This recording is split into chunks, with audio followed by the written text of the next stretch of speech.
Sekarang, aku duduk di tepi pantai, menatap ombak yang bergulung tanpa henti. Aku berusia 30, tapi rasanya seperti 100 tahun telah berlalu.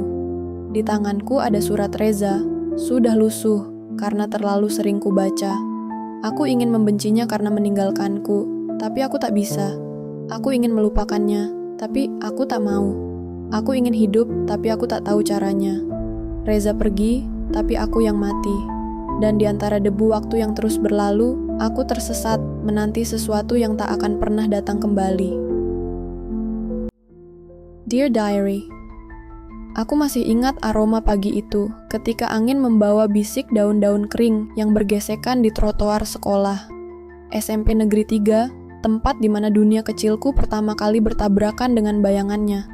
Dia bukan hanya sosok biasa, dia adalah matahari yang tak pernah tahu bagaimana sinarnya membakar hati orang-orang di sekitarnya, termasuk aku. Namanya Reza, sebuah nama yang terdengar sederhana, tapi bagiku seperti denting lonceng yang tak pernah berhenti bergema di relung jiwa. Aku tak pernah benar-benar mengenalnya saat itu. Dia berada di kelas 3B, sementara aku di 3D, dipisahkan oleh dinding tipis dan lorong yang bising oleh tawa anak-anak lain. Tapi aku tahu dia. Semua orang tahu dia. Reza adalah bintang di lapangan basket. Tangannya meluncurkan bola, seolah-olah dia sedang melukis langit dengan garis-garis sempurna. Matanya tajam, cerdas, dan ada senyum kecil yang selalu mengintai di sudut bibirnya. Senyum yang membuatku merasa dunia ini terlalu kecil untuk menampung perasaanku. Aku bukan siapa-siapa dibandingkan dia. Gadis pendiam dengan buku-buku tebal di tangan, yang lebih sering bersembunyi di perpustakaan daripada berani melangkah ke lapangan tempat dia berlari. Tapi, setiap kali aku melihatnya dari kejauhan, ada sesuatu yang bergetar di dadaku, seperti kupu-kupu yang tersesat di tengah badai, tak tahu kemana harus terbang. Aku menyukainya, diam-diam, dalam kesunyian yang hanya aku pahami sendiri. Dan aku pikir, mungkin itu cukup. Cinta pertama itu kan seperti bayangan. Kau tahu dia ada, tapi kau tak pernah bisa benar-benar menyentuhnya.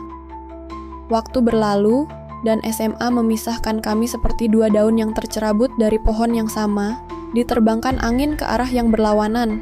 Aku mendengar kabar tentang dia dari teman-teman lama. Reza masuk SMA unggulan, tim basketnya menang di kejuaraan provinsi, nilai akademisnya selalu jadi bahan pujian. Sementara aku hanya gadis biasa yang berusaha bertahan di sekolah baru, dengan hati yang masih terpaku pada kenangan SMP. Aku menutup pintu untuk siapa saja yang mencoba masuk, karena bagiku, tak ada yang bisa menggantikan bayangan Reza di pikiranku.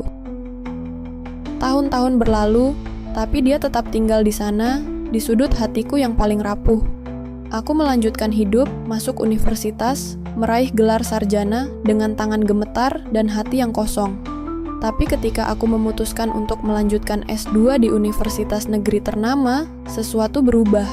Aku tak tahu bahwa langkahku ke kampus itu akan membawaku kembali pada orbitnya. Hari itu cerah, tapi ada mendung tipis yang menggantung di langit, seolah-olah alam tahu ada sesuatu yang akan mengguncang duniaku. Aku berjalan di lorong fakultas psikologi, menenteng tas berat penuh buku, ketika sebuah suara memanggilku dari belakang. Kita pernah satu SMP ya? Aku membalikkan tubuh dan dunia seakan berhenti berputar. Di depanku berdiri Reza, lebih tinggi, lebih tegap, dengan bahu lebar yang menunjukkan tahun-tahun latihan basket tak pernah berhenti. Wajahnya masih sama, tapi ada kedewasaan yang kini mengukir garis-garis halus di sudut matanya. Dia tersenyum, dan aku merasa jantungku jatuh ke lantai, pecah berkeping-keping. Reza, suaraku keluar seperti bisik, nyaris tak terdengar. Iya, aku ingat kamu, SMP Negeri 3 kan? Aku Reza, kamu siapa namanya? Aku, Naya, jawabku, tergagap. Dia ingat aku, bagaimana mungkin? Aku hanyalah bayangan tak terlihat di sekolah itu, sementara dia adalah cahaya yang semua orang kejar.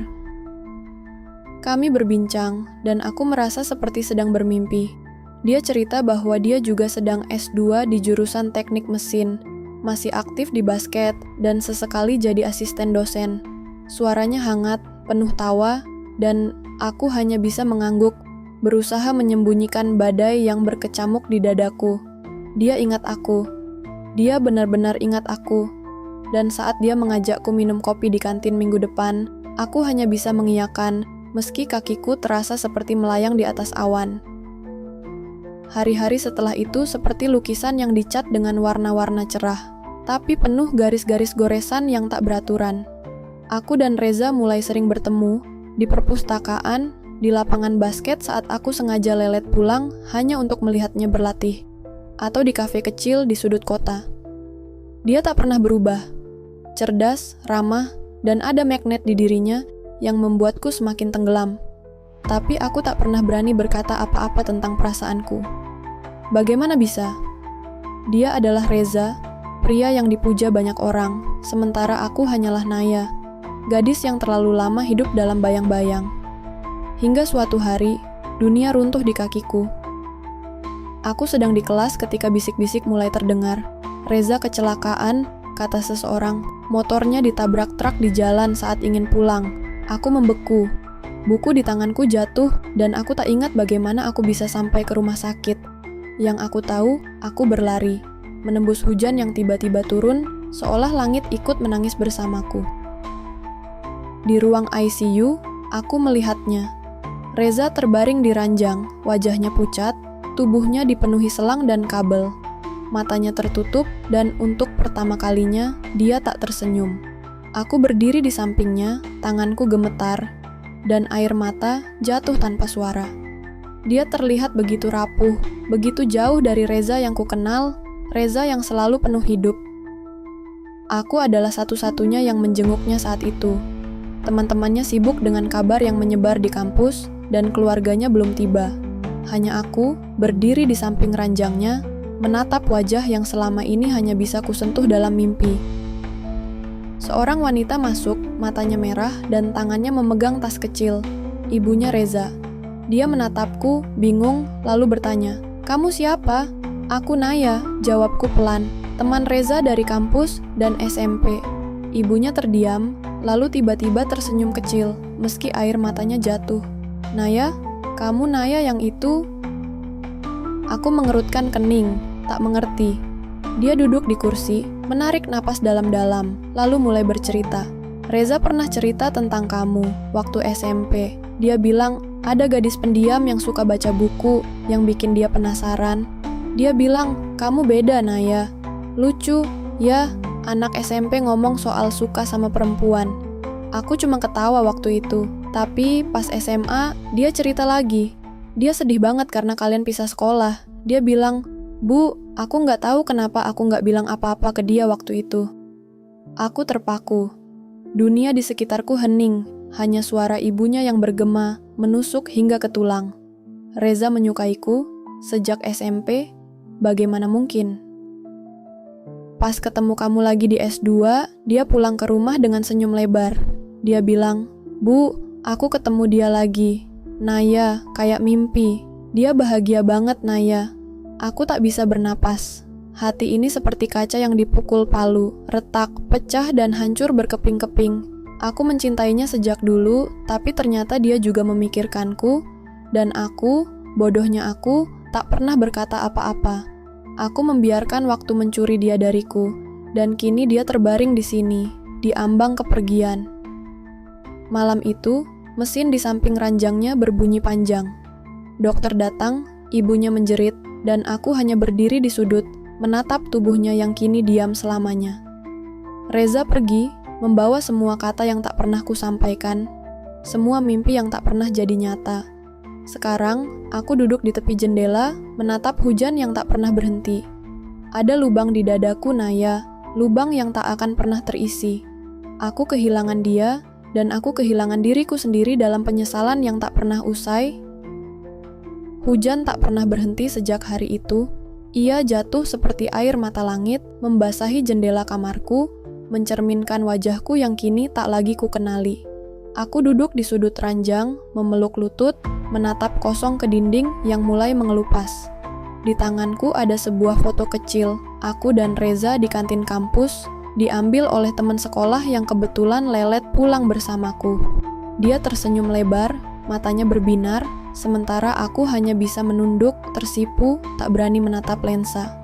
Foto itu adalah satu-satunya bukti bahwa kami pernah berada dalam satu bingkai, satu waktu, satu napas. Reza pergi, tapi bayangannya tinggal.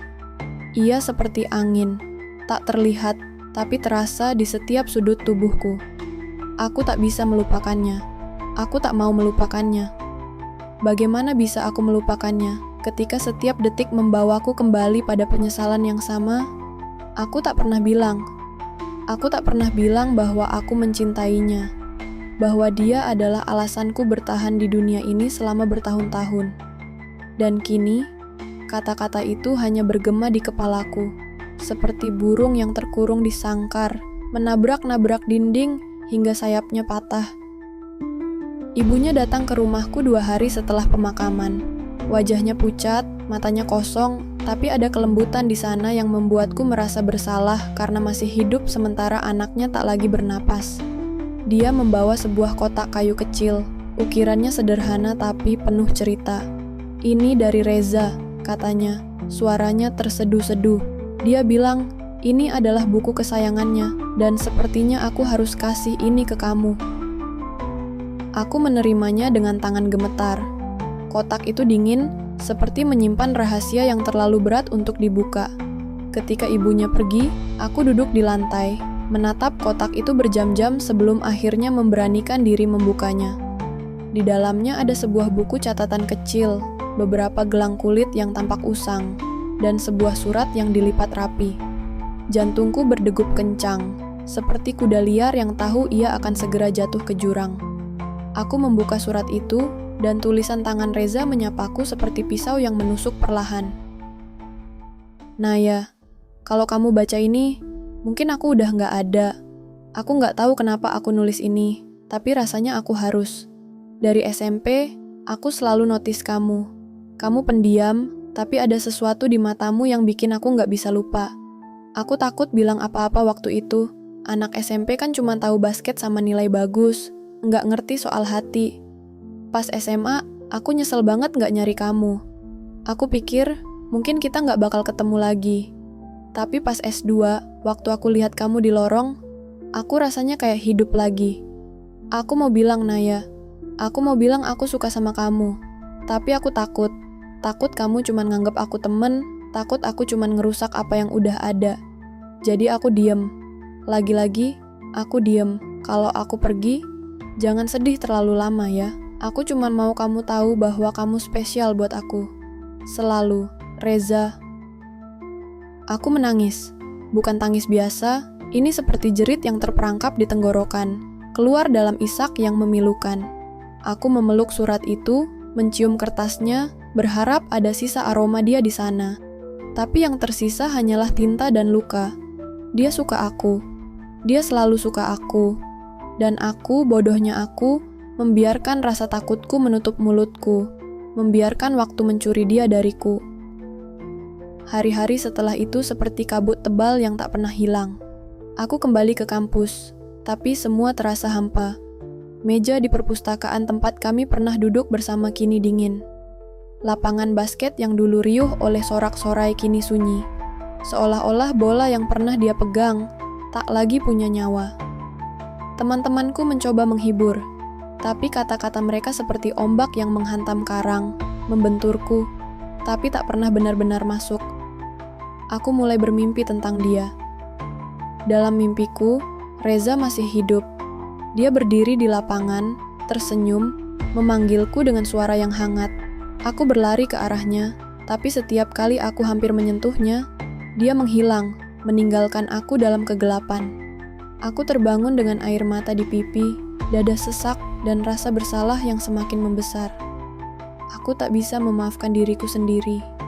Aku tak akan pernah bisa. 1 bulan setelah kepergiannya, aku bertemu Dinda, teman SMA-nya yang kini jadi dosen muda di kampus. Dia mendekatiku di kantin, matanya penuh simpati. "Naya, aku tahu kamu deket sama Reza," katanya pelan. "Aku cuma mau bilang, dia sering cerita tentang kamu." Aku menatapnya, tak percaya. "Cerita apa?" Dinda tersenyum kecil, tapi ada sedih di matanya. Dia bilang kamu orang yang bikin dia takut, bukan takut benci, tapi takut kehilangan. Dia bilang, Din, aku nggak tahu gimana caranya bilang ke Naya.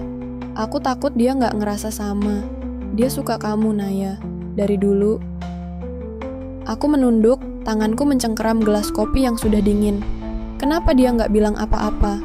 Reza itu perfeksionis, jawab Dinda. Dia takut gagal.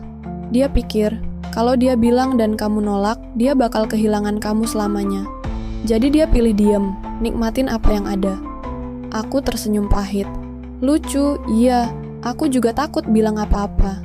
Dan sekarang, aku kehilangan dia selamanya. Dinda memegang tanganku, tapi aku menariknya perlahan. Aku tak mau disentuh. Aku tak mau dikasihani. Aku hanya mau Reza kembali, tapi itu mustahil. Waktu terus berjalan, tapi aku terjebak. Aku mencoba menyelesaikan tesis, tapi setiap kata yang kutulis terasa seperti jeritan bisu. Aku pergi ke tempat favorit kami, kafe kecil di Jalan Avandi, dan duduk di sudut, memesan kopi yang sama seperti yang kami pesan dulu. Aku membayangkan dia duduk di depanku, tertawa, menceritakan hal-hal kecil yang membuatku jatuh cinta lagi dan lagi. Tapi kursi itu kosong, dan aku hanya bisa menatapnya dengan mata basah. Suatu hari, aku menemukan gelang kulit dari kotak Reza di tas lamaku. Aku memakainya, merasakan sentuhan kasar kulitnya di pergelangan tanganku. Aku membayangkan dia yang membuatnya, tangannya yang kuat dan penuh luka kecil dari basket, merangkai sesuatu untukku. Aku menangis lagi, tapi kali ini ada kemarahan di dadaku. Aku marah pada diriku sendiri, pada waktu, pada Tuhan yang membiarkan ini terjadi. Kenapa aku? Kenapa dia? Kenapa kami tak pernah diberi kesempatan? Bulan berganti tahun, tapi luka itu tetap terbuka. Aku lulus S2, tapi tak ada kebanggaan di hatiku. Aku pindah ke kota lain, mencoba melarikan diri dari bayangan Reza yang ada di setiap sudut Yogyakarta. Tapi dia ikut. Dia ada di suara angin, di aroma kopi, di setiap lagu yang pernah kami dengar bersama. Aku mencoba membuka hati untuk orang lain, seorang pria baik yang kukenal di kantor baru, tapi aku tak bisa. Setiap kali dia tersenyum, aku melihat Reza. Setiap kali dia bicara, aku mendengar Reza. Dan aku tahu aku tak akan pernah bisa mencintai lagi. Sekarang, aku duduk di tepi pantai, menatap ombak yang bergulung tanpa henti. Aku berusia 30, tapi rasanya seperti 100 tahun telah berlalu. Di tanganku ada surat Reza, sudah lusuh karena terlalu sering kubaca. Aku ingin membencinya karena meninggalkanku, tapi aku tak bisa. Aku ingin melupakannya, tapi aku tak mau. Aku ingin hidup, tapi aku tak tahu caranya. Reza pergi, tapi aku yang mati. Dan di antara debu waktu yang terus berlalu, aku tersesat menanti sesuatu yang tak akan pernah datang kembali.